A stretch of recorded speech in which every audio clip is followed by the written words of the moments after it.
અને સંસ્કારમાં 4 વસ્તુ છે: આહાર, વિહાર, આચાર અને વિચાર.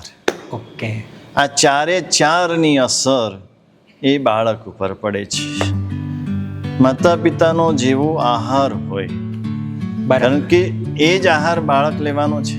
હા. જે માતાનો આહાર હશે એમાંથી જ બાળકને આહાર મળવાનો, એટલે એમાંથી જ બાળકની વૃદ્ધિ થશે. હા. એટલે આહારની અસર તો સીધી થશે.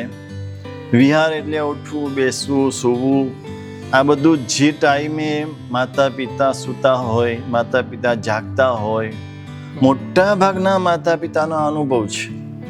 જે રાત્રે મોડા સૂતા હોય ને, તો એનો બાળક ક્યારે વહેલો સૂએ નહીં.